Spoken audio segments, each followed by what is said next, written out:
Salam, selamat pagi teman-teman, khususnya kelas semester 4 Teologi dan Ibu dosen pengampu mata kuliah Strategi Pembelajaran 4, Ibu Sandra.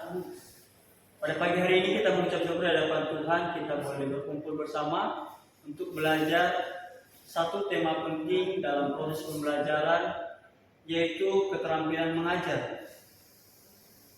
Kita perlu belajar mengenai pendidikan ini sebagai bekal khususnya bagi seorang guru dalam mengajar peserta didik.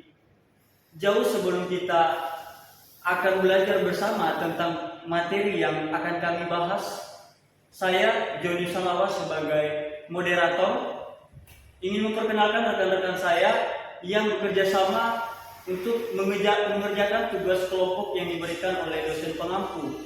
Khususnya kami di kelompok 4, yaitu Suarman Mejuari, Rena, Alvin, Fidenis Laia, dan Samuel Bartolo. Langsung saja kita masuk pada pengenalan.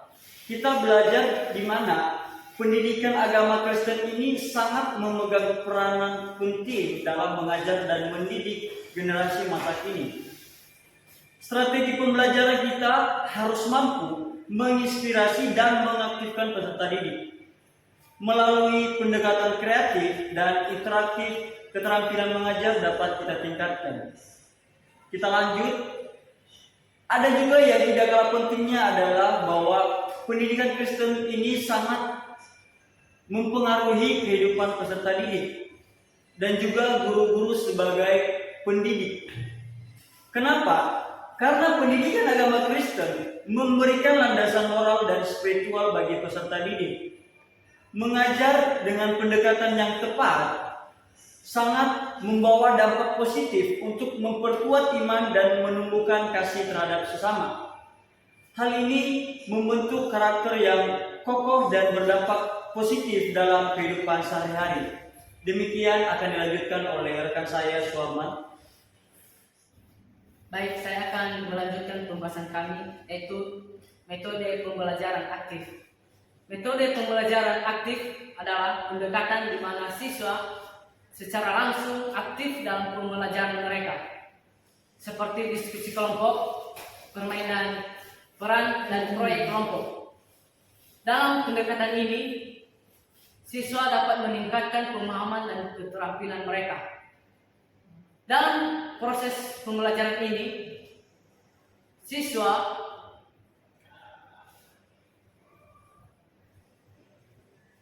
terlibat secara aktif dan tidak menunggu informasi kepada guru secara pasif. Yang berikutnya, penggunaan teknologi dalam pembelajaran. Penggunaan teknologi dalam pembelajaran telah menjadi semakin penting dan meluas. Dengan penggunaan multimedia dan aplikasi interaktif dapat menarik minat siswa untuk meningkatkan dan mempelajari agama Kristen. Dengan teknologi, peserta didik mendapat pemahaman yang lebih mendalam dan keterampilan mengajar dapat ditingkatkan.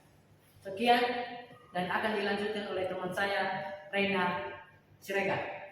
Baik, saya akan melanjutkan. Dari sini saya akan membahas tentang pembelajaran kolaboratif. Pembelajaran kolaboratif adalah suatu strategi pembelajaran yang menekankan pada sifat atau perilaku bergotong royong. Dalam bekerja, tentu saja yang namanya gotong royong dikerjakan oleh satu orang atau lebih dalam suatu kelompok. Adapun langkah-langkah model pembelajaran kolaboratif yaitu 1. Menyampaikan tujuan dan motivasi siswa. 2. Menyajikan informasi. 3. Mengorganisasikan siswa ke dalam kelompok-kelompok belajar. 4. Membimbing kelompok bekerja dan belajar. 5. Evaluasi. Dan 6. Memberikan penghargaan. Pembelajaran kolaboratif mendorong peserta didik untuk berkolaborasi dan berbagi ide dalam memahami ajaran agama Kristen. Melalui bekerja sama, peserta didik dapat membangun pemahaman yang lebih baik dan keterampilan mengajar dapat terasa dengan baik. Demikian akan dilanjutkan oleh teman saya Aldi. Baik, pada bagian ini kita akan membahas tentang evaluasi pembelajaran. Proses evaluasi yang komprehensif dan berkelanjutan diperlukan untuk mengukur pemahaman peserta didik terhadap ajaran agama Kristen. Perlu kita ketahui bahwasanya pelaksanaan pembelajaran di kelas mempunyai konsekuensi bagi seorang guru di dalam meningkatkan peran dan kompetensinya di dalam kelas. Guru yang berkompeten adalah guru yang mampu mengelola keadaan di kelas. Evaluasi merupakan upaya memperoleh informasi yang dimana hasil belajarnya dan bagaimana karakter serta tindakan-tindakan yang ada di dalam kelas, dan guru harus perlu memperbandingkan itu setiap ia masuk ke kelas mengajar dan menyampaikan materi kepada anak-anak. Guru harus memperhatikan gerak-gerik siswa di dalam kelas sehingga guru bisa mengevaluasi apa yang kurang, apa yang baik, dan apa yang perlu dibenahi pada pembelajaran yang akan datang. Dan kemudian pada pembahasan selanjutnya kita akan membahas tentang pengembangan profesionalisme guru. Guru pendidik agama Kristen perlu terus melakukan pengembangan diri dalam melalui pelatihan dan workshop untuk membentuk guru itu semakin profesionalis lagi dalam mengajar. Terima kasih. Materi selanjutnya akan dibahas oleh saudara kita Samuel Bartol. Oke, baik. Pembahasan selanjutnya mengenai pengaruh positif pendidikan agama Kristen. Pendidikan agama Kristen memiliki pengaruh yang positif dalam mengembangkan sikap, karakter, dan moralitas peserta didik. Melalui strategi pembelajaran yang efektif, peserta didik dapat mengembangkan sikap yang sesuai dengan ajaran dan nilai agama Kristen. Selain itu, pendidikan agama Kristen juga dapat menjadi fondasi moral yang kuat dengan mengajarkan nilai-nilai seperti kasih dan keadilan. Pembahasan yang selanjutnya mengenai pemberdayaan peserta didik. Pendidikan agama Kristen harus memberdayakan peserta didik untuk menjadi pemimpin dalam mempraktikkan nilai-nilai agama Kristen dalam kehidupan sehari-hari. Melalui keterampilan yang baik, peserta didik dapat menginspirasi orang lain dan membawa perubahan yang positif. Ada beberapa langkah yang dapat dilakukan untuk mempersiapkan peserta didik. Yang pertama, pembekalan rohani. Yang kedua, pendidikan karakter. Yang ketiga, pembinaan kepemimpinan. Yang keempat, pelayanan masyarakat. Dan yang kelima, mentorship. Baik, pembahasan selanjutnya akan dilanjutkan oleh saudara saya, Fidini. Baik, yang menjadi pembahasan saya itu pengembangan etika profesi.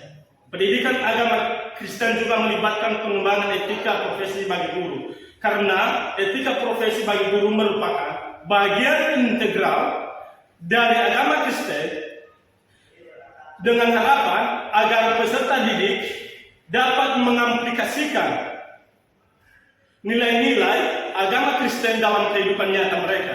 Dan guru juga harus menjadi teladan dalam perilaku dan tindakan dalam kehidupan sehari-hari agar peserta didik juga dapat mengamati dan mencontohkan sikap yang sesuai dengan ajaran agama Kristen. Dan yang menjadi kesimpulan dalam materi kami pada saat ini yaitu strategi pembelajaran pendidikan agama Kristen yang efektif dapat mengembangkan keterampilan mengajar guru dan mempersiapkan peserta didik untuk menjalani kehidupan dengan nilai-nilai agama Kristen yang kokoh. Dengan pendekatan yang kreatif dan kolaboratif, pendidikan agama Kristen dapat memberikan dampak positif yang besar. Baik, terima kasih. Demikian teman-teman dan rekan-rekan sekalian, hasil presentasi kami pada pagi hari ini. Kurang lebihnya daripada apa yang kami telah sampaikan, kami minta maaf dan terima kasih buat partisipasi kita semua boleh mengikuti proses pembelajaran pada pagi hari ini dengan tertib dan aman. Jikalau ada dari teman-teman atau kelompok yang ingin bertanya tentang materi kami, bisa disampaikan pada pertemuan berikutnya.